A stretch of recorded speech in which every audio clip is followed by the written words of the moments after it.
I healed my gut and I lost weight. You have good bacteria that kind of help to bring harmony to your gut, and then you have bad bacteria that can kind of promote irritation and inflammation. By the end of this episode, you should be able to understand what the gut health is, how does it impact your overall health, and can you lose weight? With a little health and a little wealth and a lot of love, that's a life that we live. Suits and Scrubs. Hello, everybody. I am one of your co-hosts of Suits and Scrubs. Welcome to another episode. A little bit of health. A little bit of wealth.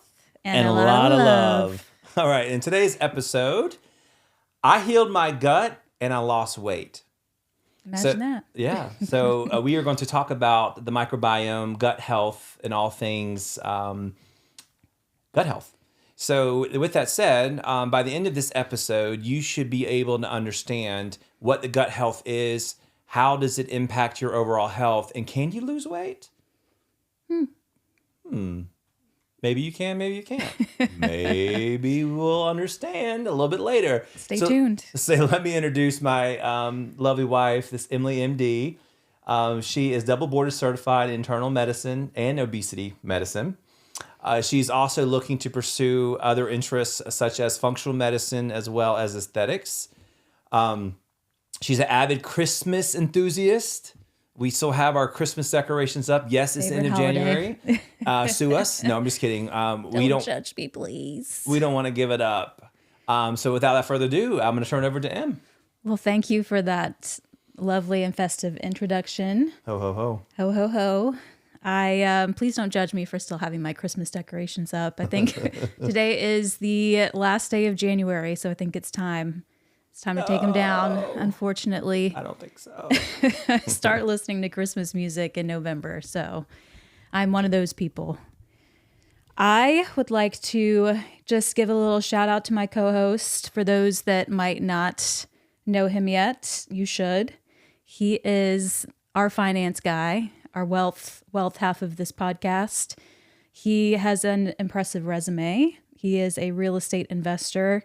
Also continues to work in finance and has reached his Coast Fire number. If you don't know what that is, you'll have to tune into our last episode because we talk all about it.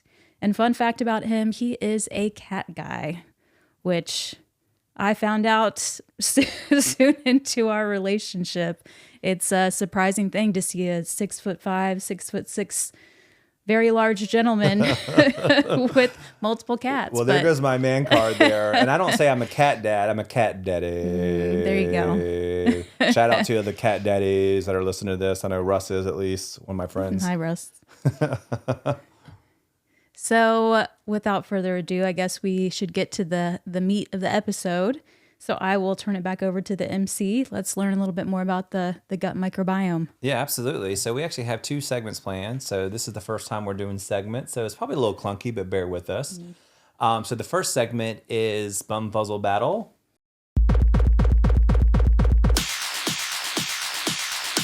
Bumfuzzle Battle! Find the industry term or definition. And the other co-host will have to guess what it is. Well, you know what it is? What is it? Shoot to me. So the term of the day is, drum roll please, energy harvest. Energy harvest. What do you think that is, my little health novice? Energy, can you use it in a sentence? I'm just kidding. All right, so since we are talking about gut health, energy harvest, I would imagine that it means eating food to gain energy based upon your microbiome. That's a good guess, honey. That's a solid guess. So I will give you the real true definition of energy. So did I get it right or wrong? I would say it's wrong, but an A for effort. A for effort, honey. That was a good guess. So energy harvest is actually something that is related to both good and bad bacteria in the gut. So you can kind of think about it this way. You have good bacteria that kind of help to bring harmony to your gut, and then you have bad bacteria that can kind of promote irritation and inflammation. And these good bacteria, they've actually done studies to show if your balance is in the good direction, you will actually get rid of excess calories, whereas bad bacteria will hold onto those excess calories. So people who have an unbalanced microbiome are actually extracting more calories and energy from the food they eat, whereas they've done, especially in mice studies, they've done tests to show that they are actually excreting calories from food that they don't need. So interesting thought is that those people who are at highest risk, who are probably eating that ultra processed diet, are actually extracting more of those calories from their food when they don't need to be. Interesting. So if I play that back to you, it pretty much means that it's the energy, you consume more energy based upon the health of your gut. Is that the gist of it? Yeah, so, and I'm probably simplifying things, but basically you're eating a certain number of calories a day, and those calories can either all be absorbed and used as energy or stored as fat, which is what happens when you have an excess, or you can excrete those from your stool, from pooping, from having a bowel movement. And those who have a better balance are actually excreting more of those calories. So if you're trying to lose weight, then having a more balanced microbiome is definitely in your best interest. Got it. Okay. Awesome. Well, thank you for that. All right. Well, I learned a little something. So the next segment we have, and by the way, if you are looking on our YouTube channel, I do have a PlayStation 5 controller. You guys know I'm a little bit of a techie, pseudo techie. I actually can change the views of the cameras based upon the buttons I push on the PlayStation. I think that's really cool, but again, I'm a geek. All right, so moving on. So the next segment we have is Under the Microscope. In this segment, we take a deep dive into medical studies and financial reports and break them down in layman's terms. So let's talk about Under the Microscope. So, Emily. It's one of those situations where you hear your voice on playback and it makes you cringe. The Under the Microscope. But let's talk about our Under the Microscope for today. It's very fitting and very literal today, which is not always the case, but we are going to talk about acromantia, which, unless you are a microbiome enthusiast or a functional medicine enthusiast, you have probably never heard of before.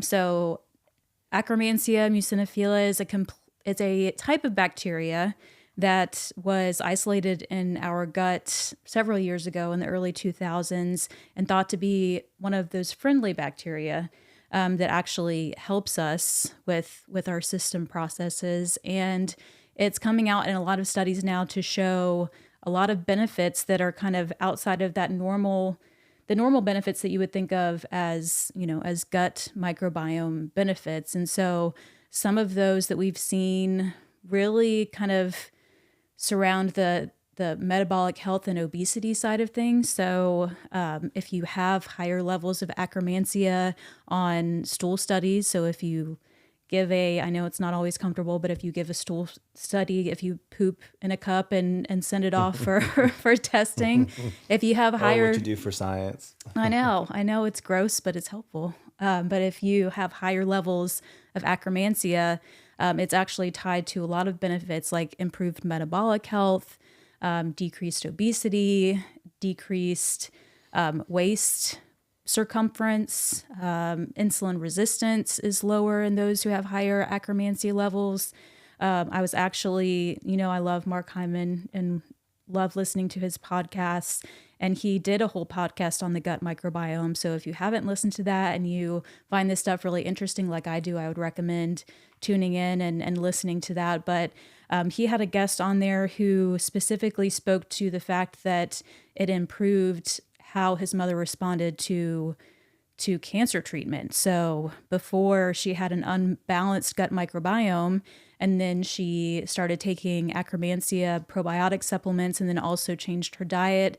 And she was all of a sudden responsive to a cancer treatment that she was not responsive to before, which I think is absolutely fascinating. I mean, we're finding now too about mood and anxiety and depression. So, and how Akkermansia or increased levels can positively impact that. So I think it is, it's definitely something to keep an eye on. But no, that is fascinating. I think it is interesting to see how much your gut can actually impact your health. And where's my camera? There it is. We actually will be doing this in the future of our episodes about how us as a test subject, and we're going to be doing the whole poop test and all that. So I know you guys are absolutely amped to hear that. I know you want to know what's in our poop. Right. But like we want to use us as a test. I think part of us, what you hear in these episodes, and especially in these podcasts, we want to be practitioners versus enthusiasts. So anything that we say here, we want to have someone in our network that's actually doing this stuff or doing it ourselves. So we want to be practitioners of that. So we're still working out the technical difficulties, guys. So my bad. Okay, cool. Well, that concludes our segments. Before we jump into the other parts of our episode, we do have a little bit of a side story.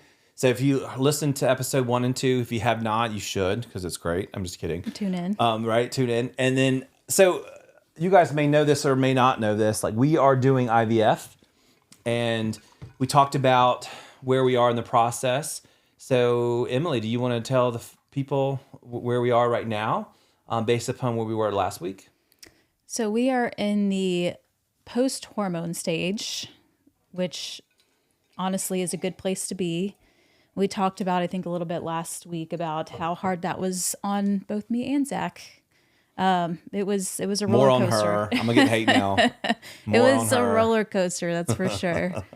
But we are in kind of the post phase. We have had some good news about our, at least we've got some embryos that are viable still at this point. We're waiting to hear some additional reports, but I think I'm finally starting to feel like myself again, which that's the biggest thing is there are a lot of things that you have to avoid. I'm nodding like people can hear me.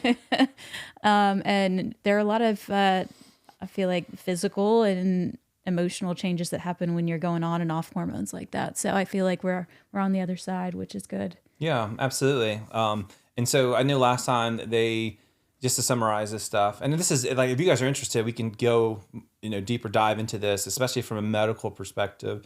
I think that's a beautiful thing having her, on the show. She can actually talk about this from a medical standpoint. So with that said, they got 8 eggs. We thought 6. They got 8, which is awesome. And then I think we have we lost 2. We're down to 4. Oh shoot. Okay, so we lost 6. No, 4 embryos. We lost 4 embryos. 4. So what do we lose them to? I don't remember. Well, I guess there are 2 different paths that you can go on. I guess you can either freeze your eggs or you can freeze embryos, which we decided to do. We decided to fertilize my eggs with his sperm, obviously, so that we had little baby Bigbies at our disposal, hopefully, when we just start to start a family. And if you didn't tune into the last episode, I have a family history of infertility. My mother went through menopause at 35, and I just turned 35 last year, and had some labs and testing done that were not so favorable before. And so we decided to go through this process, which I think is maybe not necessarily something we would have done unless that had been the case. But we really want to have a family, and we have put things off because of our crazy careers. And so this has been a journey, but we will continue to carry you guys along through the next weeks and just let you know what's going on. Yeah, absolutely. Okay, cool. All right. So we talked about gut energy. However, we really didn't talk about the microbiome and its specifics. I know you talked about Mark Hyman and all that, but you want to tell the listeners, what is the microbiome And I feel so bad you're not looking at me. You're looking at the camera. You're supposed to be talking to me. Sorry. This is also new. I don't know where to look. It's like being awkward and taking pictures. You're talking to me. I don't know what to do with my hands. But yes, we will talk about the gut microbiome and get into the nitty gritty and kind of go with the basics. So your gut microbiome is basically an ecosystem of bacteria that live in your gut, so live throughout your intestines, basically, your GI tract, that are thought to be commensal organisms, which basically just means that they live in harmony with us. We help them and they help us. And that can either benefit you or it can really hurt you, and it really depends on if your microbiome is varied or if it's not varied. And so it's better for you to have lots of different types of bacteria. And unfortunately, in the US, we see the opposite. We see a decrease in variation of our microbiome, and we see a lot of bad bugs that help contribute to obesity and metabolic syndrome. And so that's really where a lot of the research right now is coming out to talk about how we balance our gut and how this might impact our ability to lose weight and prevent chronic disease. So when you say bad bugs, that sounds like bad bugs, bad bugs. What you gonna do? What is that? What does that mean? So you've got, I guess to kind of put it in simple terms, you've got the good bugs and the bad bugs. And so what the good bugs do, usually they help to create things, to create signaling chemicals or molecules to kind of help to decrease inflammation or to help improve our health. But you've got these bad bugs that can do the opposite, where they create inflammatory responses. So they create inflammation in our gut. A lot of times they can contribute to what a lot of people have heard nowadays as a leaky gut. So basically you've got these little cells along the lining of your gut tract that are supposed to be really close together, and they're supposed to prevent things from coming from inside, your colon or your gut to your bloodstream. And those bad bacteria can cause some, separation or some leaks between those tight cells that are supposed to stay tight together. And they can just lead to all these downstream effects that promote inflammation and insulin resistance, a lot of chronic diseases now that we're seeing. Yeah, you did tell me last time, or at least I know this, and I do listen. You said a lot of these issues or issues that are wrong with you actually come from the gut. Like leaky gut is like 90% or 95%, I think is the stat around how much impact that does have for you and your health. Well, is that true, or did I misunderstand that? A lot of people, they think of the microbiome as, or your gut, your good bacteria, as impacting your digestion. So helping you get nutrients or helping you have normal bowel movements. Like if you're constipated or if you have loose stools all the time, if you have diarrhea, then maybe your gut, it's a gut microbiome problem. But we're learning more and more about the gut brain axis, about how, sometimes these good bugs or bad bugs can actually promote the creation of certain chemicals or neurotransmitters that can either promote or decrease anxiety and depression. They can really impact your immunity, your immune function. So I think we're seeing now that it's not just a local issue. I mean, it's really impacting all sorts of health problems. Right. And I honestly, it's funny because I know a lot of people is like, you are what you eat. I hear that a lot. And so is this a new trend? Is this a new research? Is this something that is on the scene right now? I mean, I know this because I'm close to you. Technically I'm married to medicine, if you would. But no, like I think people would be very interested. Like, is this a trend, or is this something that's just been around for a while? I think it's really here to stay, honestly. I remember hearing, we have these things called grand rounds as residents, whenever I was in training. And I had an infectious disease specialist talk about the gut microbiome and how much it impacts things outside of your gut. Really, it impacts your, obviously he was an infectious disease specialist, so your immune system. And so we're learning it more, I think, in mainstream medicine, but you learn a lot more about it in functional medicine. I would say it's more of the forefront of how you manage your problems, which is kind of what put me down that rabbit hole, so to speak, of functional medicine, is because I am very passionate about gut microbiome health, if you haven't noticed already. Yeah. And honestly, that's kind of why we started this podcast. You know, I think we really are going to focus on gut and hormone health. That could change. Obviously, aesthetics is a big interest of ours. So, in this episode, we just purely focus on the gut. So you said good bugs and bad bugs. I don't know why that just resonates with me. I guess I'm just a simpleton.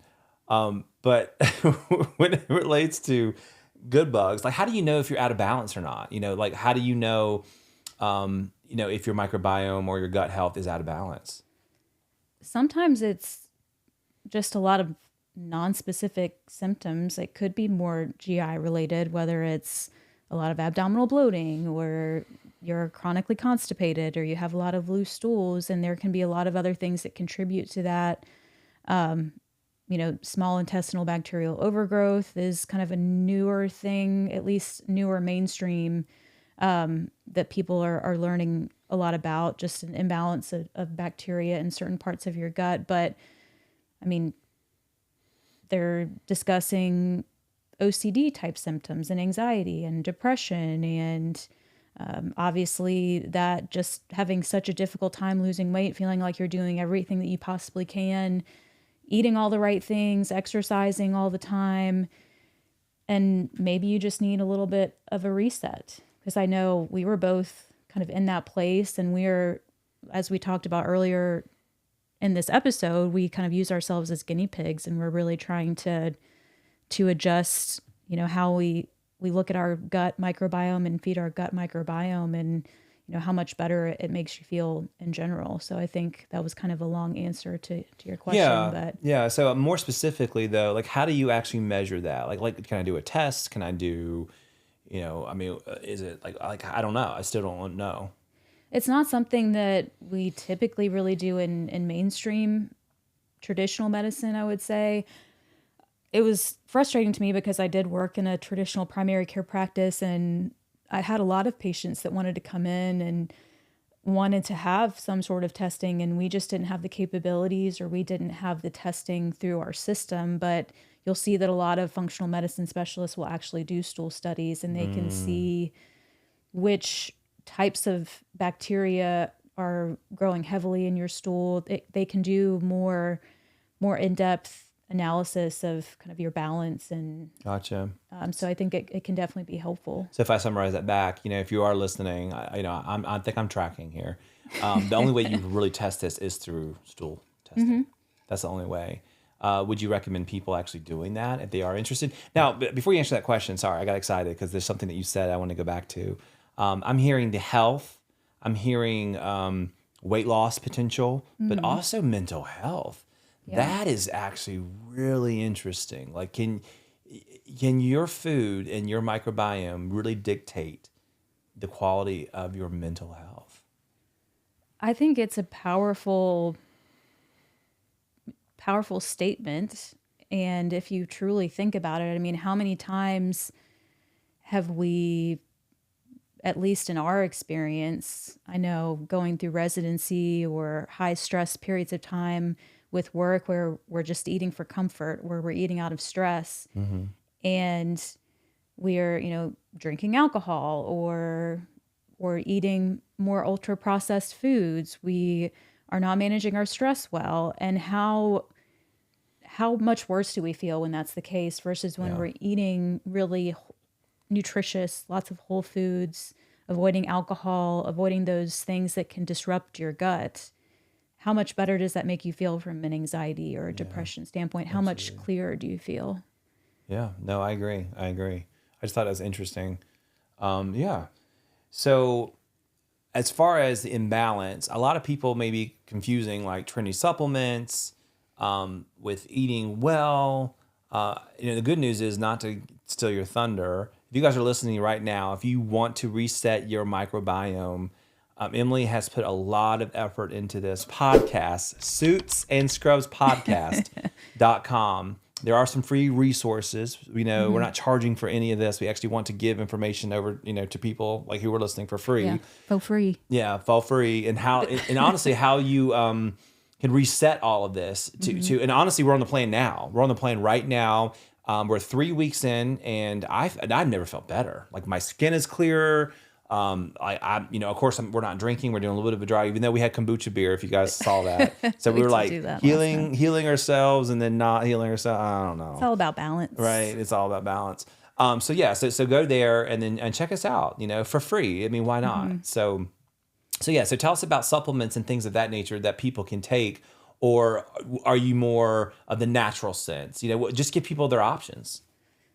I've always been more of a naturalist, I would say. I don't think that you can get what you need to get through supplements versus getting it through a whole foods diet. I think that's always the first try. The first step is trying to get as many benefits through your diet as you can. There are certainly some supplements out there that, they've done some studies to show that they can be beneficial, but every supplement is not created equally. You don't have generally as much of a regulatory agency who's managing the quality of those supplements. That's right. What's actually in those supplements? Are there any contaminants? Do they truly clinically do what they say they're doing? Absolutely. And so a lot of times if you're eating something, it's in normal amounts, it acts synergistically. The phytonutrients or the different things in the whole foods that you eat will work together to help benefit your body and your bodily systems in general. Yeah, absolutely. And I know one thing that we did talk about is maybe having supplements that we use and that we also recommend to the listeners. Just because, like you said, there's a lot of stuff out there, and there might be an opportunity. Because let's just be honest, everyone's busy. If your mom's out there, crunchy moms, silky moms, we still love you. If you are listening and you just really care about your overall, well-being, which I find this really fascinating. I know Miley Cyrus did this on the Joe Rogan podcast. This is something we're very, very interested in doing as well. She said something like spinach or broccoli was just made her out of line. Her sugar spiking and all that. And the reason why I mentioned that, not because it's a gut microbiome specific topic, but you are what you eat. And sometimes your body can't metabolize certain things. And being in tune with your body, like that's a really powerful thing. Knowing what fuels your body, knowing what calories you need and what makes your overall gut health. So speaking of gut health, something that I see a lot, which is a pretty big trendy thing, is I know kombucha is out there. I hear probiotics, prebiotics. What are those? And does it overall impact your overall gut health? Yeah, so probiotics are products that, or basically probiotics are thought to be good bacteria, so that, those good bugs that you can replenish in your gut and they will live in harmony and help overall. And you can get those through natural sources. You don't necessarily have to go through supplements. It's usually through the fermentation process. So fermented foods, sauerkraut is a good one. Pickles, as long as you're getting the minimally processed pickles, yogurts, Greek yogurt. And I always say it's good to avoid the heavily processed anything. So heavily processed yogurts that have a lot of added sugar and added flavors, those typically probably aren't the best options. But yeah. And guys, we put yogurt on everything. Greek yogurt. Yeah, Greek yogurt we do. We just had like, what does it call it? What did we have for dinner? We had Greek chicken bowls. Yeah, Greek chicken bowls, which are like my number one. Like it slowly rose. Yes, it's now my number one. Those. It's actually fantastic. And instead of using a tzatziki sauce, which we absolutely love, we use Greek yogurt. Same thing with sour cream. We replace it. Honestly, I can't even tell a difference. And I'm a snob when it comes to food. And yeah, it's really, really good. So just a little health tip. Do. Yeah, and there are other things too. The kefir dairy products. So we mix those in with our smoothies. Those have live bacteria, good bacteria in them. What else? The kombucha that we talked about, that's another good one. Sourdough bread is very popular in those, crunchy groups, which I'm a huge proponent of, especially if it's a minimally processed sourdough bread. So those are the big probiotics. The prebiotics you can basically think of as the food for your probiotics. So the prebiotics are usually really high fiber foods. Bananas that aren't fully ripe, so especially if they have a greenness to them, they tend to be better as prebiotics. Plantains, really a lot of just high fiber veggies you can think of as good prebiotics for your probiotics. So I may be dumb, but I'm dumbing this down for me. So it's probiotics like the sour stuff, like sauerkraut and pickles and all that, and then prebiotics. Are they like what you just said, like bananas and all that? Yeah, so it is true that... I don't know if that, but that's what's coming to me. Which sometimes is hard for people, I think, to tolerate the food sources of probiotics if they don't like that typical like fermented sour taste. I honestly kind of like the taste of it as long as you're mixing it with things that will make it palatable. And that's part of the reason why I've created that free, 7-day meal plan, because you can figure out kind of how to mix and match those things together and it still be tasty. And I don't know about you. I mean, I feel like our meals the last few days, last couple of weeks have been really good and really enjoyable. Good. So it has. The only thing is, it's just a matter of time it takes to actually prepare them. So you get to weigh the balance of, people who are busy or listening on here. So, if you guys are interested to learning more about the supplements and things like that, shoot us a line. Like we're brand new, and right now we probably are responding to every single one of y'all because again, it's like 1 or 2, 3 people probably listening. But I think that's very, very helpful. So in closing, like what would you recommend for people to learn more about this? Prebiotics, probiotics, their gut health. How would you educate them to learn more about this? There's so much information out there. Well, you can keep listening to our podcast. I guess that would be number one. You could keep listening to the podcast. You could download my free ebook, completely free, no strings attached. I feel like it does give you kind of a good general background and a starting point.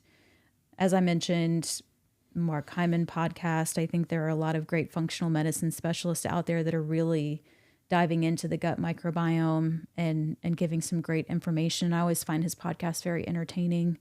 Yeah, but I listen to his podcast and it's so technical. I just don't think the everyday person who knows nothing about medicine can really relate to it. Sometimes it's like a snooze fest for me. No offense. But I think for someone like this or someone like us who doesn't know, I think it's probably helpful for people to understand this in layman's terms. So, yeah, I think that's probably one of the benefits of our podcast is that you've got a complete wealth novice and a complete health novice, and so we try to break it down in a way that's easily understood. And if I don't understand something that you're talking about, I'll ask you, and vice versa. So I think that can help too. Same. Okay. Well, just to wrap up today's episode, so we learned about the microbiome. The microbiome is your gut garden, your gut health. We talked about prebiotics, probiotics. How I learn is pre is the sour stuff. Nope. Oops. I didn't learn anything today, guys. Probiotics is the sour stuff. And that makes sense because the kombucha and stuff. Yeah. And prebiotics is like the healthy, like what feeds the bugs. What feeds the bugs. That's right. And so making sure that those work in harmony is important. And then we also learned that the gut microbiome, it can actually impact your mental health and ultimately how you can lose weight. And so Em, do you want to talk more about how you can lose weight based upon your balance of your microbiome?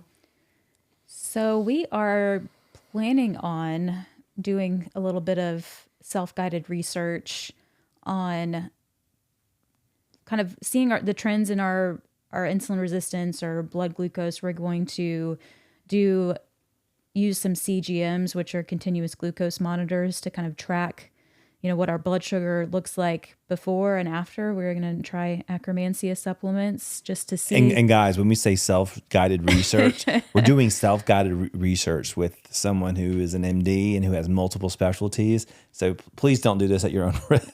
Please do it guided. We are very much guided. But I'm very curious about it. I would like to see kind of how it kind of the before and after, and see if there are any major changes. And we will talk about this probably more in future episodes, but these continuous glucose monitors can really show you how to take charge of your own health, because everybody's different and everybody responds to different foods in a different way. And so we'll keep you posted on that too. Yeah. Like for example, I quit drinking milk just because, I'm not fun to be around after, lactose. And so I just try to cut that out. Now I do almond milk. Okay. All right, guys. Well, thank you so much for tuning in to Suits and Scrubs podcast. The next episode is about change your job, change your life. So more to come on that. Until next time, a little bit of health, a little bit of wealth, and a lot of love. Bye, guys.